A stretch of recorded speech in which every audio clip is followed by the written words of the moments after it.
Nos encontramos con la doctora María Gabriela Correa Agudelo. Ella es la gerente del Hospital Venancio Díaz Díaz de Sabaneta. Doctora María Gabriela, cuéntenos, ¿usted qué profesión tiene? Yo soy enfermera profesional, egresada de la Universidad de Caldas, en Manizales. Y luego hice una especialización en la Universidad de Antioquia sobre administración de servicios de salud. ¿Tiene usted también algunos otros cursos, capacitaciones para poder enfrentar este cargo como gerente del hospital? Bueno, sí, en el transcurso de mi larga carrera, que son 34 años, he asistido a 20.000 capacitaciones, pero como de destacar, estaría, pues además de todas aquellas capacitaciones para el cumplimiento de mis funciones, cabría destacar uno de transferencia de conocimientos que se hizo con el apoyo del área metropolitana en atención primaria en salud, renovada en la ciudad de Santiago de Chile. Y tuvimos también la oportunidad de hacer otra transferencia de conocimientos con el apoyo del área metropolitana en España, en Madrid, en el País Vasco, en San Sebastián, donde tuvimos la oportunidad también de conocer todo el proceso de la atención primaria en salud en ese país, y también en la parte de manejo de hospitalización, de seguridad del paciente y de promoción y prevención. Doctora María Gabriela, muy bien. Cuéntenos un poquito entonces de cómo ha sido su vida desde su nacimiento, porque esas ganas de servir y después de pasar a gerenciar o a liderar entonces el sector público. Bueno, a ver, yo empecé mi niñez estudiando en una escuela pública, ¿me acuerdo? En la escuela Antonia Santos, en Manizales. De ahí pasé a estudiar mi bachillerato en el Colegio Filipense en Manizales, un colegio de monjas que básicamente muy enfocado hacia la parte, en ese entonces, religiosa y a servir a la comunidad. De hecho, casi todo el bachillerato fue enfocado y salíamos a barrios marginales de Manizales, precisamente a ayudar en la parte social a las familias que así lo necesitaran. Terminado el bachillerato, pues yo por lo menos me enfoqué mucho en la parte o de medicina o de enfermería. Yo me soñaba en estar en un servicio de urgencias atendiendo heridos. Ese era desde muy pequeña. Entonces, a raíz de eso, yo me presenté, pero inicialmente empecé estudiando ingeniería eléctrica en la Universidad Nacional. Alcancé a estudiar 2 semestres, pero igualmente me presenté a la universidad yo quería estudiar enfermería. Entonces pasé a enfermería y empecé mi carrera. Terminada mi carrera, inicié de manera inmediata a trabajar con la Secretaría Seccional de Salud de Caldas, haciendo mi rural en el municipio de Río Sucio, donde existe un hospital de segundo nivel de atención. Estando allí llevaba 15 días cuando hubo un problema del sindicato en el hospital, donde hubo que destituir al gerente y a la enfermera jefe de esa institución, y yo estaba haciendo rural. Inmediatamente me dejaron encargada de la gerencia sin tener conocimiento, pero igual también uno piensa que a veces uno no conoce, pero sí hay personas que saben del tema, y como asesores y acompañamiento logré estar allá 2 años en calidad de encargada. Me enfoqué por la parte administrativa y gerencial a partir de ese momento. De ahí pasé ya a trabajar en el área de La Dorada, apoyando el grupo regional. En ese entonces manejábamos los grupos regionales del oriente de Caldas conjuntamente con el Magdalena Medio de Antioquia, que era Puerto Triunfo, Puerto Nare, con el de Tolima, que era Mariquita y era Honda, y Puerto Salgar, de Cundinamarca.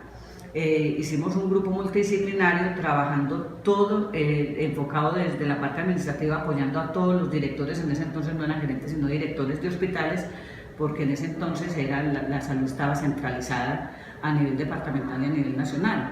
Entonces nosotros íbamos a apoyar a esos directores en la parte financiera, en la parte jurídica, en la parte administrativa e incluso en la parte de investigación cuando había muertes maternas, tanto de la mamá como del bebé. Doctora María Gabriela, usted nos decía a nuestro equipo de trabajo de que usted no tenía el conocimiento o el estudio necesario o la capacitación necesaria para desempeñarse como gerente, pero que tenía capacidades y actitudes para poder llevar a cabo ese proceso. Cuéntenos desde lo gerencial cuáles son esas capacidades y actitudes para poderse usted haber sostenido 2 años en ese encargo como directora en ese entonces del hospital. Pues a ver, yo pienso que de pronto eso es más de nación que cualquier otra cosa.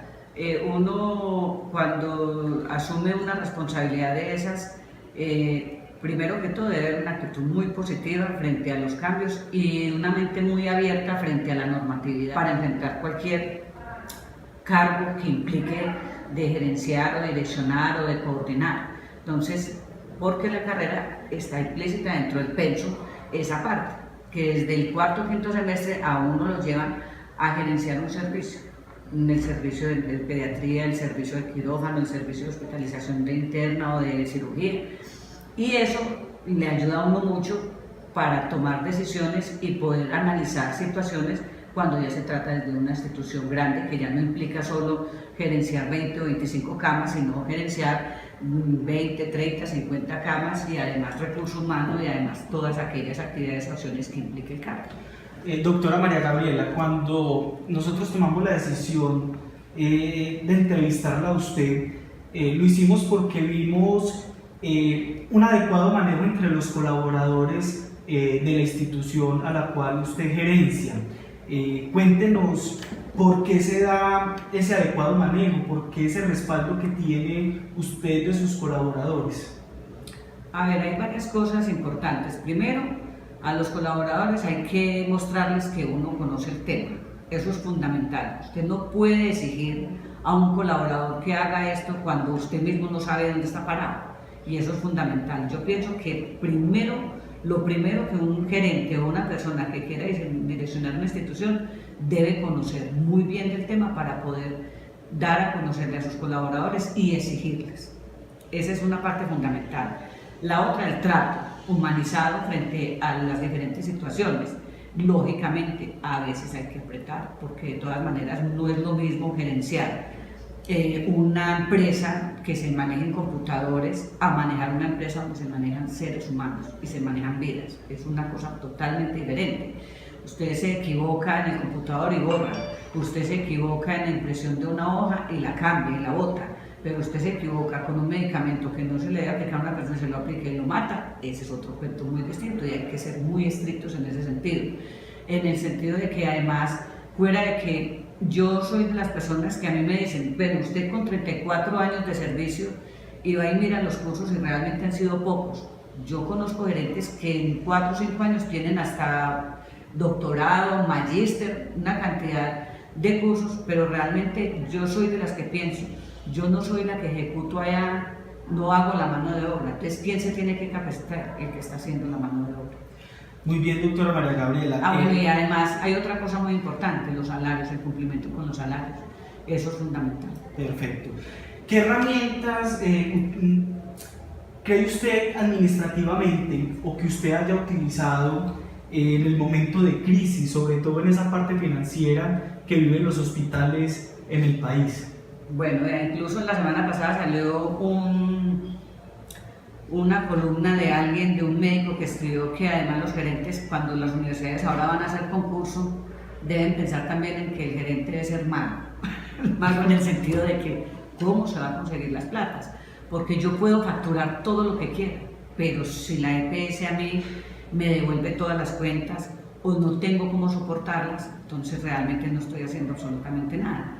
Es muy difícil la situación, pero realmente, a ver, existen en este momento con las dificultades que hay, ¿qué estamos haciendo? Es buscándole otras salidas a la institución, o sea, no es quedarnos con que entonces este hospital es de primer nivel, entonces solamente hacemos primer nivel. Acordate que, por ejemplo, en el caso de Sabaneta, el primer nivel aquí solamente el hospital cubre el régimen subsidiado y el vinculado, y pare de contar. Las EPS con el régimen contributivo tienen sus propias IPS, o sea que nunca van a contratar con el hospital.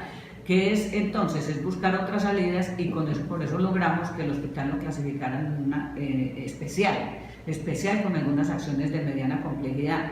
¿Qué encontramos? Que unas acciones de mediana complejidad, que los grandes hospitales están colapsados, aquí nos está dando la supervivencia frente a otros hospitales del primer nivel en cualquier municipio de Antioquia o de Colombia. Es como buscarle otras acciones, o sea, hacer un mercadeo y buscar otras salidas frente a que si esto no nos da, pues de pronto sí nos da, y hasta ahora pues ha funcionado. Tener una excelente relación con todas las directivas de las diferentes EPS para que así sea, de a poquito le vayan pagando a uno y tener una rotación de cartera máxima a 90 días. Pero yo pienso que sobre todo la actitud de los funcionarios, de la gente que trabaja con uno, porque sin eso no se podría hacer absolutamente nada. Muy bien. Doctora María Gabriela, usted nos hablaba que lleva 34 años de servicio. Esos 34 años entonces han sido todos dentro de la parte administrativa, porque si en su rural fue orientada pues también a de forma transitoria o encargada administrar o dirigir ese hospital. Entonces esos 34 años se han pasado en la dirección o en la gerencia de los hospitales de Antioquia. Estuve esos 2 primeros años de calidad encargada en la gerencia del Hospital de Río Sucio, pero igual luego pasé a la parte administrativa de la Secretaría Seccional de Salud de Caldas, apoyando todos los hospitales del departamento. Después tuve la oportunidad de estar en el Grupo Regional del Oriente de Caldas, te contaba ahora, y dentro de esa proyección estuve 4 años como Secretaria de Salud, Educación, Bienestar Social, Desarrollo Comunitario en el municipio de La Dorada. Definitivamente 34 años como gerente. Básicamente porque igual estuve también, de hecho cuando estuve en la Secretaría de Salud y Educación estuve durante 9 ocasiones por ausencias largas del alcalde por enfermedad de alcalde encargada. Estuve delegada del gobernador en ese entonces ante la junta directiva de la ES de La Dorada, que es un hospital de segundo y tercer nivel. Estuve coordinando los programas de Operación Sonrisa de Caldas y Antioquia en Caldas. Estuvimos trabajando toda la parte de educación continua a distancia con todo el personal de salud, desde el celador hasta el gerente. O sea, ha sido muy larga, la historia es muy larga. Sí, sí. Luego de terminar allá en La Dorada, yo me presenté al Hospital San Rafael de Santo Domingo, Antioquia, y allá duré 4 años. De ahí me presenté a concurso y pasé a varios hospitales, de los cuales quedé en Navejorral. Luego en Navejorral volví y me presenté para Santo Domingo y volví, arranqué y me posicioné en Santo Domingo, pero igualmente me había presentado a otros hospitales, entre ellos Sabaneta, y finalmente fui nombrada aquí en Sabaneta el 16 de febrero del 2009, donde fui reelegida en el 2012 hasta la fecha. Doctora María Gabriela, cuéntenos entonces un poquito, ¿usted qué ha hecho, cómo ha generado diferenciar el Hospital Venancio Díaz Díaz de Sabaneta de los otros hospitales públicos del país? Porque, vuelvo y repito, debido a la crisis que hemos tenido, se ha pensado incluso en cerrar algunos hospitales de Antioquia, en intervenirlos. Sí, efectivamente, este era uno de los hospitales que iban a cerrar en el 2014. Logramos demostrar que el hospital sí podía sostenerse, que era viable financieramente. ¿Cómo hizo para eso, doctor? Iniciamos el proceso de algunas acciones de mediana complejidad, nombramos internista, nombramos ginecólogo y en ese entonces cirujano general y ortopedia. Con eso recibimos la visita de la Dirección Seccional de Salud de Antioquia y se demostró de que realmente el hospital, si se ahondaba un poquito más en ese tema de segundo nivel, el hospital podría ser viable, pero si nos íbamos a quedar con el primer nivel, en este momento el hospital ya hubiese desaparecido, porque es que para el segundo nivel solamente son 4.000 y 9.000, 13.000 usuarios los que contrata el hospital, que es lo del municipio y lo de Salia Salud. Y realmente no hay otra forma de contratar el primer nivel para el hospital, porque la nueva EPS se fue para Envigado, Conmeva se fue para Prosalco, Sura tiene su propia IPS, Grupo Saluco Prosalco, la Fundación Médico Preventiva en Envigado. Realmente ha sido difícil, además pues porque ellos tienen sus propias IPS y pelear contra las tarifas de ellos es imposible. Entonces, con ese segundo nivel demostramos de que sí, el hospital podría ser viable y ahí fue donde quedó clasificado tipo B especial, que eso es lo que la diferencia. Y además, hay algo muy importante, es el único hospital que está en la red prestadora de servicios de salud de Antioquia que está clasificado como tipo B especial. Doctora María Gabriela, muy bien, pero cuéntenos entonces cómo ha hecho usted como gerente del Hospital Venancio Díaz para enfrentar la crisis que tiene la salud en Colombia. Bueno, a ver, primero nosotros nos conformamos una red prestadora de servicios de salud del área metropolitana. Pensamos que en bloque podemos hacer más fuerza que de manera individual, eso es fundamental. Segundo, cada uno de los gerentes nos comprometimos a disminuir los gastos y los costos en los hospitales, o sea, tener más austeridad frente al gasto, porque realmente la iliquidez que nos acompaña es muy difícil. Lógicamente, ahí es donde viene el atranque, porque yo disminuyo, pero yo no puedo disminuir médicos porque entonces se me daña la oportunidad del servicio en urgencia, se me daña la oportunidad del servicio en consulta externa, entonces yo tengo que sostener, pero para sostener ese cuento yo tengo entonces que disminuir, entonces hay que pensar si yo me voy a gastar una mota de algodón, ¿por qué me la voy a gastar? ¿Y en qué condiciones me la voy a gastar? Entonces ahí entra a jugar un papel muy importante la idoneidad que tenga el personal que trabaja en la institución. Aquí volvemos a reutilizar, especialmente en la parte de material de escritorio, absolutamente todo. Lógicamente en la parte asistencial no se puede reutilizar absolutamente nada. Todos los días salen normas con cosas nuevas que nos exigen y nos exigen más. Pero frente a eso, entonces nosotros, lógicamente, el servicio de urgencias no es desconocido por nadie, da pérdidas. El servicio de hospitalización da pérdidas, el servicio de consulta externa da pérdidas, el servicio de odontología da pérdidas. Pero no podemos quitar ninguno de esos servicios porque entonces nos cerrarían el hospital. Entonces toca es como tratar de equilibrar un poquito los gastos frente a los ingresos, que es muy difícil. Lo otro es que nosotros, como estamos mandando información mes a mes al 2193, que es reglamentario para la dirección seccional, ya se van dando cuenta en la información que mandamos qué servicios están produciendo pérdidas. A raíz de eso, sometieron los hospitales a presentar planes de saneamiento fiscal y plan de riesgo integral para el PEGIR, ante la Supersalud, para conseguir recursos que no alcanzamos a cubrir con lo facturado. Perfecto. Entonces, en esa parte estamos trabajando y se viene trabajando. De hecho, el año pasado logramos 2.000 millones por parte de la Gobernación de Antioquia. Hay otros recursos, en el 2012 se lograron unos recursos también con unos excedentes de cuentas maestras aquí en Sabaneta, pero como esto no es rentabilidad, esto es rentabilidad social, aquí no hay rentabilidad financiera. Entonces es un poquito difícil uno como tratar de equilibrar los hospitales en ese sentido, y más cuando sale la ley estatutaria de salud, cuando a mí el gobierno nacional dice hay que atender a todo el mundo, venga donde venga, tenga o no tenga seguridad social.